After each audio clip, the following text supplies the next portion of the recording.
Hello, everyone. My name is Meena Ramchandani. I'm an infectious disease physician at the University of Washington in Seattle.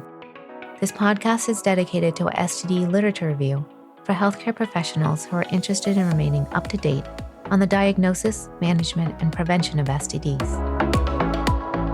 In this episode, we'll discuss an interesting topic, and that's the idea of using mouthwash to prevent or cure bacterial sexually transmitted infections. So early advertisements for Listerine in the 1880s said the product actually cured gonorrhea. Now, the claims by developers were unsubstantiated, but people used Listerine for this infection during that time. In this episode, we'll go through some of the literature on this topic and two recent articles released in Lancet Infectious Diseases on antiseptic mouthwash for gonorrhea prevention. The first article for review was published in the journal Sexually Transmitted Infections in March of 2017, and this was published by Dr. Chow and colleagues. It was titled Antiseptic Mouthwash Against Pharyngeal Neisseria Gonorrhea, a randomized control trial and an in vitro study. So the study had two parts.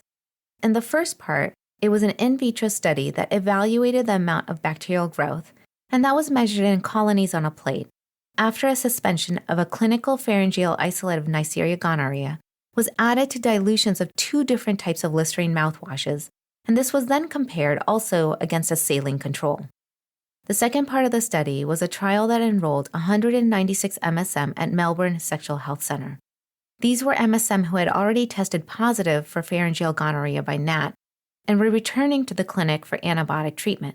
The men were randomized to gargle for 1 minute with serial dilutions of alcohol-containing Listerine mouthwashes, either Cool Mint or Total Care, or a saline placebo.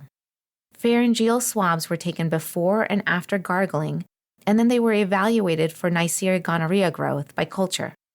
So what the authors found is that for the in vitro study, Listerine at dilutions up to 1 to 4 resulted in a significant reduction of total Neisseria gonorrhea counts compared to saline. Saline had no inhibitory effect. Now, when the authors took a look at the randomized control trial, they found that out of the 196 Neisseria gonorrhea NAT-positive participants, 30% or 58 participants were culture positive for Neisseria gonorrhea on the swab sample that was taken before gargling, so this is to begin with. This included 33 participants who were culture positive in the Listerine group and 25 participants who were culture positive in the saline group. Now, after gargling, the authors found only 52% of participants, or 17 men, had gonorrhea culture positivity on the pharyngeal surface with Listerine mouthwash, compared to 84% of participants, or 21 men, a much higher number, who gargled with a saline solution, and that had a p-value of 0.01.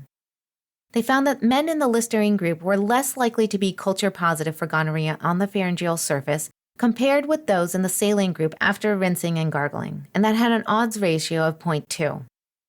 So these are promising findings, but it's important to mention swabs of the oropharynx were taken only 5 minutes after gargling with solution.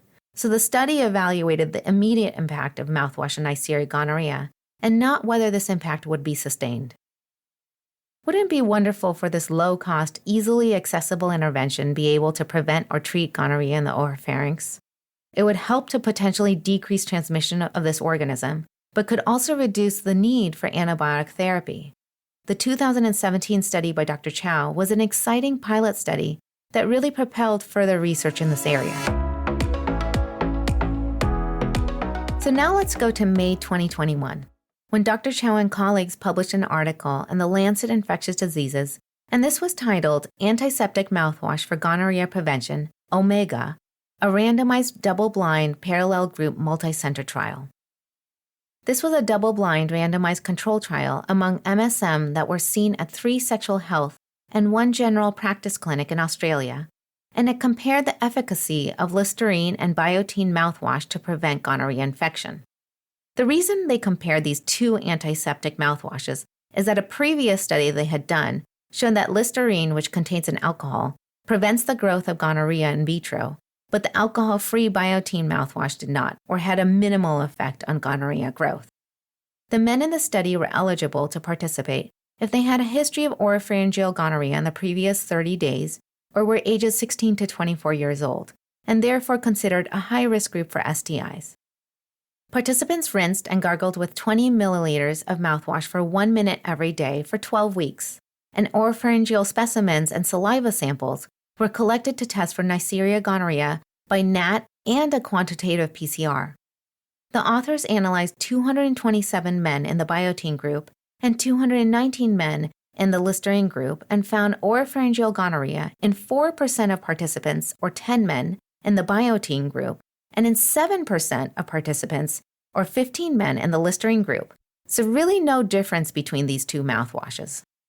The self-reported mouthwash adherence was high, and the majority, or 85% of participants, reported using the mouthwash for at least 80% of days over the 12-week period. Now, one could say maybe the participants needed to use the mouthwash around the time of sexual contact to get the best effect. And so in this study, the authors looked at a subset of individuals, and they actually did not find a difference in oropharyngeal gonorrhea in those MSM who used the mouthwash before and after kissing. They also did not find a difference in those MSM who used the mouthwash before and after oral sex. In fact, the numbers actually show an increase in oropharyngeal cases in those who used Listerine, although this was not found to be significant. This report is a large randomized study of MSM at high risk for STIs in which Listerine did not reduce the incidence of oropharyngeal gonorrhea when used daily. Therefore, this Omega trial tells me that the daily use of mouthwash is really not an effective intervention in preventing oropharyngeal gonorrhea in MSM.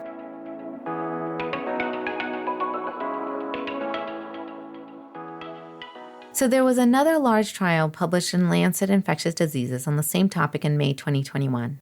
And this was published by Dr. Van Dyke and colleagues, titled Antibacterial Mouthwash to Prevent Sexually Transmitted Infections in Men Who Have Sex with Men, Taking HIV Pre-Exposure Prophylaxis, PREGO, a randomized placebo-controlled crossover trial. This trial more specifically looked at persons using mouthwash around the time of sexual exposure. This study enrolled those MSM on PrEP who had an STI in the past 2 years in a randomized double-blind, placebo-controlled crossover trial in Antwerp, Belgium. Participants were assigned to use either Listerine Cool Mint or a placebo mouthwash daily and before and after sex for 3 months. The participants then crossed over to the second intervention, Listerine or placebo mouthwash, for another 3 months. The individuals also asked sexual partners to use the mouthwash before and after sex. Now, the trial was terminated prematurely due to the COVID-19 pandemic, but they did have 151 participants who completed the entire study. In these 151 participants, the authors found that the Listerine placebo group, the group that first used Listerine and then used placebo, the STI incidence rate was 140 per 100 person years during the Listerine period and 103 per 100 person years during the placebo period. So the opposite of what one would expect if Listerine was in fact an effective intervention.